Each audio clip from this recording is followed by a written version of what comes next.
tardes, muy buenas noches, si se quiere, a todos ustedes. Muchas gracias por venir, antes que nada. Encuentro algunos rostros conocidos. Mi nombre es Denise Justo Bilic, como les decía, y trabajo ya hace 4 años en el laboratorio de ESET Latinoamérica, principalmente analizando las tendencias del cibercrimen y luego intentando transmitirles a ustedes cuáles son los comportamientos que estamos viendo, sobre todo para poner en jaque la seguridad de las empresas. ¿Cuántos de ustedes tienen billeteras electrónicas? Aunque sea para probar, ¿no? Acá algunos. No se preocupen, no vamos a hacer ninguna demostración en vivo, ¿no? Con la piña o algo así para robarles nada, no se preocupen. Bueno, ¿cuánto más o menos tienen en esas billeteras? Piénsenlo, obviamente.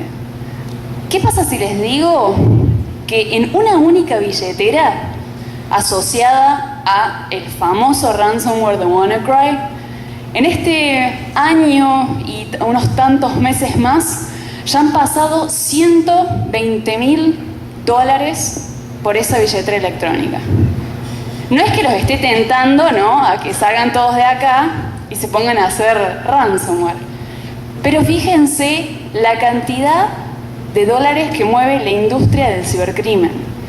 El ransomware, que es una amenaza de la cual venimos hablando ya hace muchos años, porque cada vez se pone peor, en el último año ha tenido pérdidas de casi $1.000 millones en daños.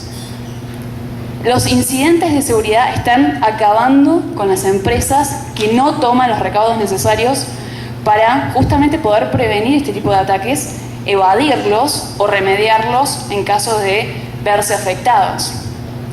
De hecho, es aún peor el panorama si nos pensamos, porque Gartner nos dice que en los próximos años estos costos debido al ransomware se van a ir duplicando y se va a poner cada vez peor.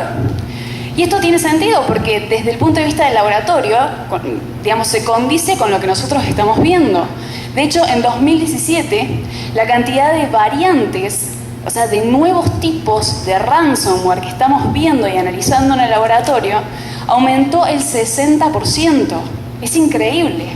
Esto nos da la medida del interés que tienen los cibercriminales en este tipo de códigos maliciosos. Pero yo sé que ustedes de seguro han estado los últimos años llenos hasta el hartazgo de noticias de ransomware y probablemente muchos de ustedes estén pensando, no, otra charla de ransomware, por favor, no. Bueno, no se preocupen, porque la verdad es que en el mundo del cibercrimen el ransomware no es la única amenaza que está atacando a las empresas. De hecho, existe hoy en día un fenómeno, y es que todos están tan preocupados por el ransomware que resultó ser la principal preocupación de las empresas según nuestro ESET Security Report, que por ahí descuidan otro tipo de amenazas. Entonces, el interés de esta charla, el objetivo, es que ustedes puedan conocer, escuchar sobre otras tendencias que se están dando y que las tengan en cuenta cuando piensen en el análisis de riesgos en sus empresas.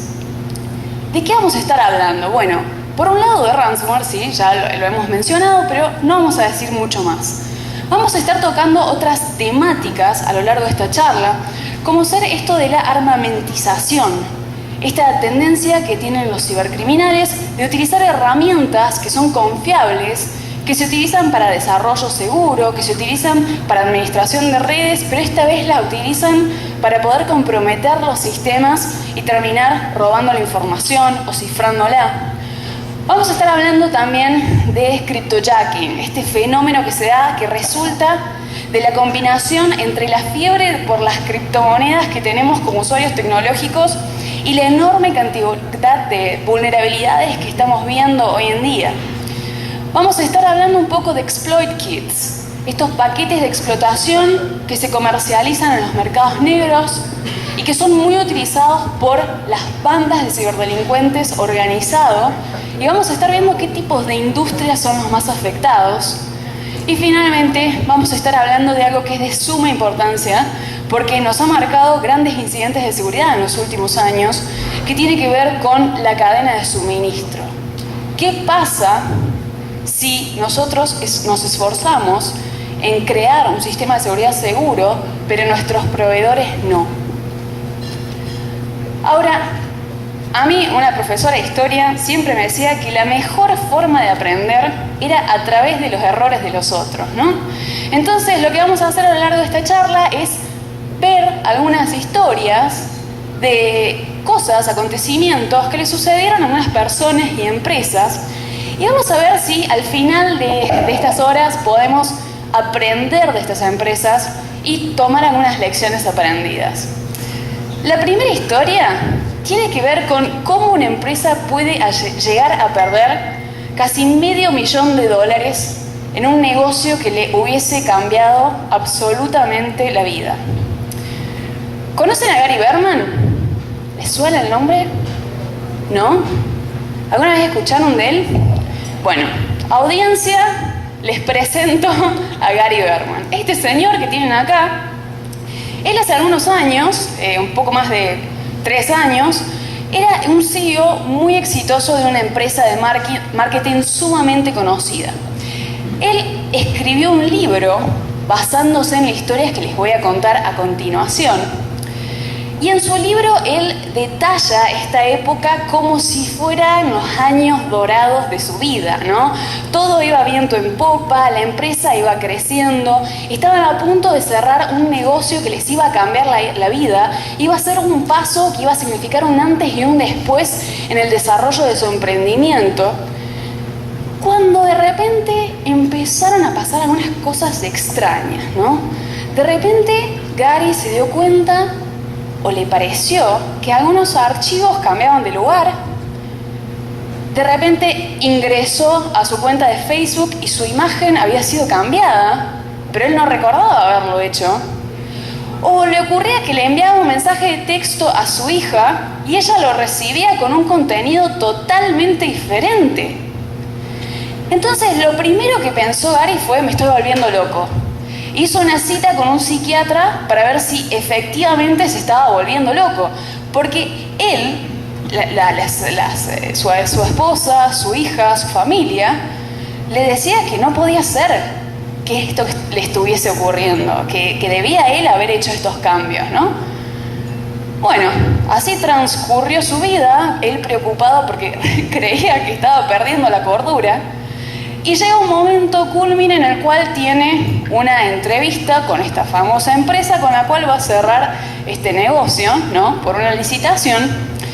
Y bueno, mientras estaban en la entrevista, digamos, o en la presentación, él empieza a mostrarles algunas estadísticas, más o menos como las que ustedes pueden ver en pantalla, que como ven están indicando cómo las ganancias a futuro, ¿no? Iban a proyectarse, ¿no? Entonces les estaba mostrando lo rentable que era el negocio. No, a ver. Perdón. Esto no sé.